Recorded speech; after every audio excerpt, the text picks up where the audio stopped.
Hello everyone. आज आपण काही बेसिक पॉईंट्स पाहणार आहोत जे आपण 11th आणि 12thमध्ये पाहिलेले आहेत.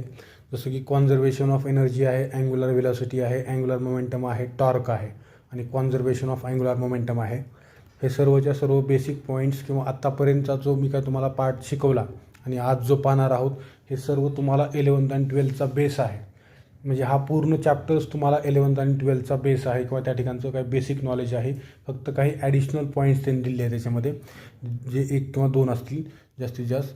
बाकी सर्व काही 11th आणि 12thचा बेस आहे. मग आज बघू आपण अँग्युलर व्हेलॉसिटी आणि कॉन्झर्वेशन ऑफ एनर्जी. त्याच्यामध्ये स्टेटमेंट आहे कॉन्झर्वेशन ऑफ एनर्जी, जे तुम्हाला पाठ असणं गरजेचं आहे की energy neither be created nor be destroyed, it can only be converted from one form of energy to other form of energy. बरोबर आहे. हे law of conservation of energy आहे. तेवढाच फक्त कॉन्सेप्ट आपल्याला महत्त्वाचा आहे, बाकी याच्यात एक्स्ट्रा असं काही नाही. दुसरं तीन दिलं आहे आपल्याला आता अँग्युलर व्हेलॉसिटी. अँग्युलर व्हेलॉसिटी आपल्याला माहीत आहे, सिम्बॉल त्याचा काय आहे, ओमेगा आहे. बरोबर आहे. अँग्युलर व्हेलॉसिटी आपण कसं डिफाईन करतो, जर समजा कुठलाही पार्टिकल एका सर्कलच्या सर्कम्फरन्सवर अँटी क्लॉकवाईज डायरेक्शनला, फॉर एक्झाम्पल अँटी क्लॉकवाईज डायरेक्शनला समजा एक सर्क्युलर मोशन परफॉर्म करत असेल, तर समजा आपण हा सेंटर आहे सर्कलचा ओ, हे सर्कलची रेडियस आर आहे, हा रेडियस वेक्टर ज्याला आपण म्हणू शकतो वेक्टर ओ ए आहे. पार्टिकल या पोझिशनला आहे, पार्टिकल ए पोझिशनपासून पार्टिकल बी पोझिशनला मूव्ह झाला टी एवढ्या वेळामध्ये, त्यावेळेस त्या पार्टिकलनं समजा सर्कलच्या सेंटरसोबत डिस्क्राईब केलेला अँगल जर थिटा असेल, तर त्यावेळेस आपण अँग्युलर व्हेलॉसिटी ही क्वांटिटी डिफाईन करतो. Omega is equal to angle described by the particle at the centre of circle divided by given time interval, किंवा angle described by the particle at the centre of circle in given time interval, that is omega is equal to theta by t. म्हणजेच omega is equal to theta म्हणजेच काय, समजा आपण consider केलं if particle completes 1 revolution then total angle described by the particle is 2π divided by time required by particle to complete that 1 revolution is nothing but its time period. Therefore omega is equal to 2π by t. आणि यालाच आपण असू शकतो 1/t is nothing but frequency, therefore 2πn. याचं unit काय आहे, according to this formula radian per second. असं आपण काय करतो, अँग्युलर व्हेलॉसिटी मेजर करतो. ही झाली फायनाईट अँग्युलर व्हेलॉसिटी. कसली, फायनाईट अँग्युलर व्हेलॉसिटी, ज्याला आपण मेजर करू शकतो. आता इन्फायनायटेसिमल अँग्युलर व्हेलॉसिटी म्हणजे काय, इन्फायनायटेसिमल अँग्युलर व्हेलॉसिटी म्हणजे if the distance between these two particles is very very small, that is arc AB is nothing but ds. ds म्हणजे काय, length of that arc AB. बरोबर आहे. आणि हा आर्क जर समजा खूप स्मॉल असेल तर हा जो टाईम आहे हा देखील कसा असेल, very very small, that is dt.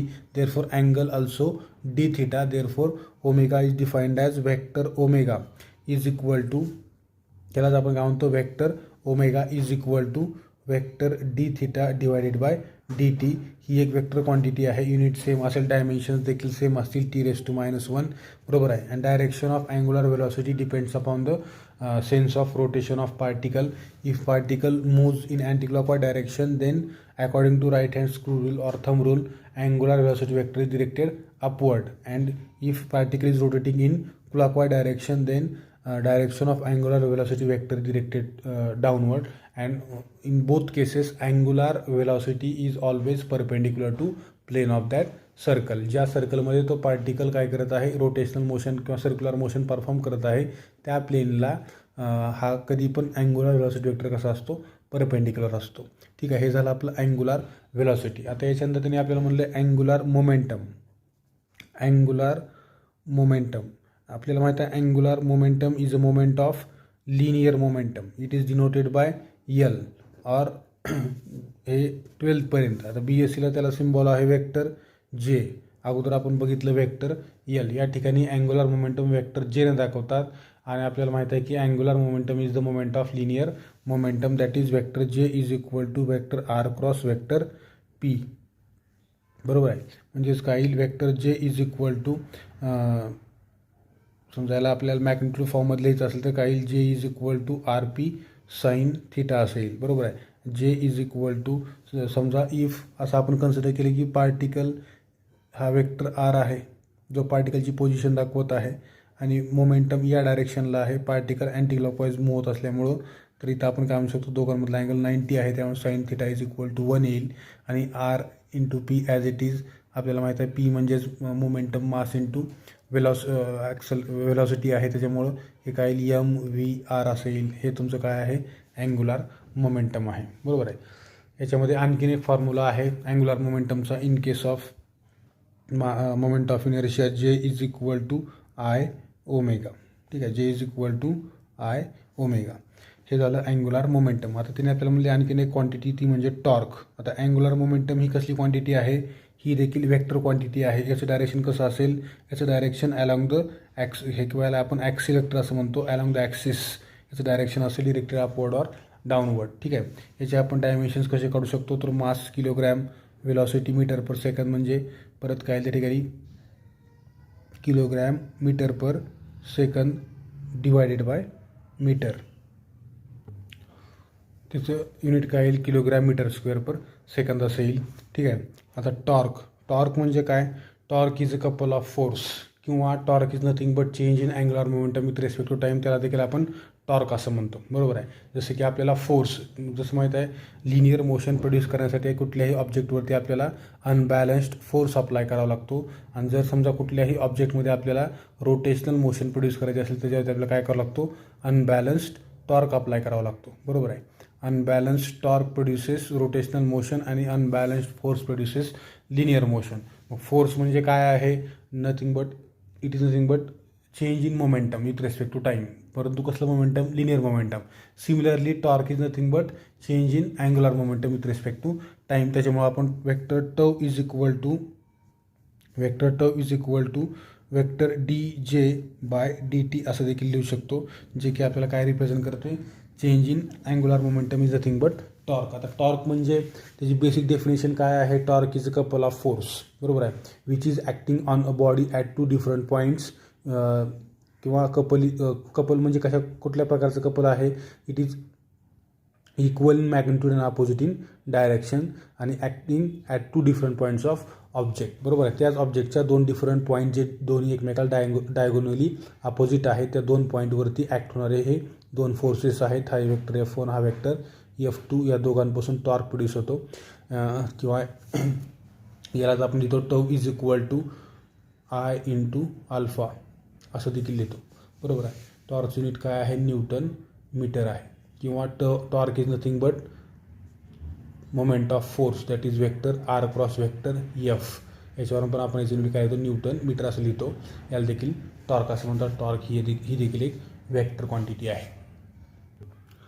आता याच्यानंतर law of conservation of angular momentum. Law of conservation of angular momentum. 12th आपल्याला झालेलं आहे रोटेशनल मोशन या चॅप्टरमध्ये. काय सांगते स्टेटमेंट याचं, Wien the total external torque acting on system of particle is 0 the total angular momentum of the system remains constant. जर समजा कुठल्याही पार्टिकलवरती किंवा एक सिस्टीम ऑफ पार्टिकल आहे त्याच्यावरती ॲक्ट होणारा एक्सटर्नल टॉर्क जर समजा 0 असेल तर त्या सिस्टीमची टोटल अँग्युलर मोमेंटम कशी असेल, कॉन्स्टंट असेल, बरोबर आहे. फॉर एक्झाम्पल समजा आपण कन्सिडर केलं अर्थ आहे, earth is rotating around its own axis, बरोबर आहे. पृथ्वीला स्वतःच्या ॲक्सिस ऑफ रोटेशन भोवती रोटेट होण्यासाठी कुठल्याही प्रकारचा एक्सटर्नल टॉर्क आपल्याला अप्लाय करावा लागतो का, नाही. म्हणजे त्या ठिकाणी ॲक्ट होणारा एक्सटर्नल टॉर्क कसा आहे, 0 आहे. त्याच्यामुळं त्याची अँग्युलर मोमेंटम कशी आहे, कॉन्स्टंट आहे. काय म्हणलं परत एक वेळेस सांगतो, याच्यामध्ये आपल्याला law of conservation of angular momentum काय सांगतो, जर कुठल्याही सिस्टीमवरती एक्सटर्नल टॉर्क जो ॲक्ट होत आहे हा जर 0 आहे किंवा तो ॲक्ट होत नसेल तर त्या सिस्टीमच्या अँग्युलर मोमेंटममध्ये कुठल्याही प्रकारचा बदल आपल्याला पाहायला मिळत नाही किंवा त्या सिस्टीमची अँग्युलर मोमेंटम कशी असते, कॉन्झर्व्ड असते. मग आपण पृथ्वीचं एक्झाम्पल घेतलं, बरोबर आहे.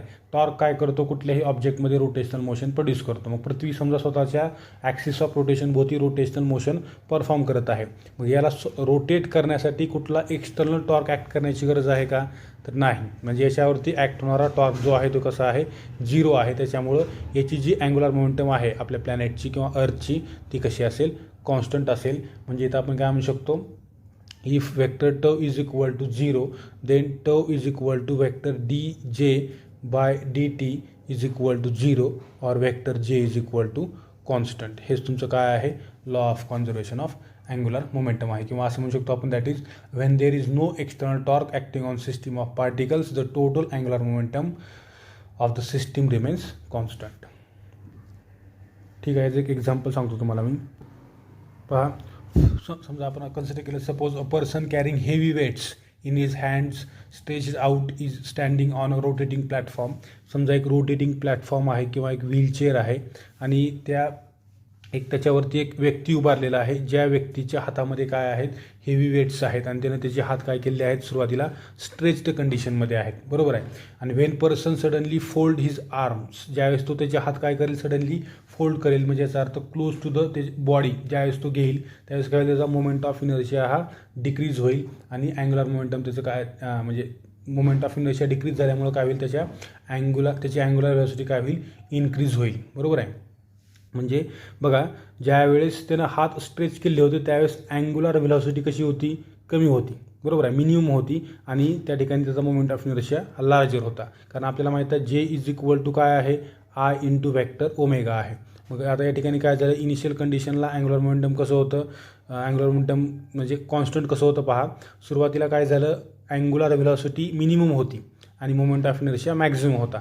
ज्यावेळेस त्याने हँड त्याचे फोल्ड केले त्यावेळेस काय झालं, मोमेंट ऑफ इनर्शिया डिक्रीज झाला आणि अँग्युलर व्हेलॉसिटी इन्क्रीज झाली. म्हणजे परत त्या ठिकाणी काय झालं, angular momentum as it is झालं. म्हणजे इथे काय म्हणू शकतो आपण, in this case angular momentum of body is constant. किंवा बरेच एक्झाम्पल्स आहेत. During the course of performance an ice skater or a ballet dancer takes advantage of the principle of conservation of angular momentum by stretching out its arm and legs or vice versa.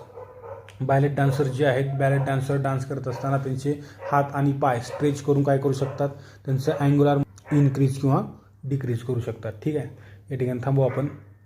Next लेक्चरला आपण Newton's lodge of motion आणि Kepler's planetary motion पाहणार आहोत. या ठिकाणी थांबू आपण. Thank you.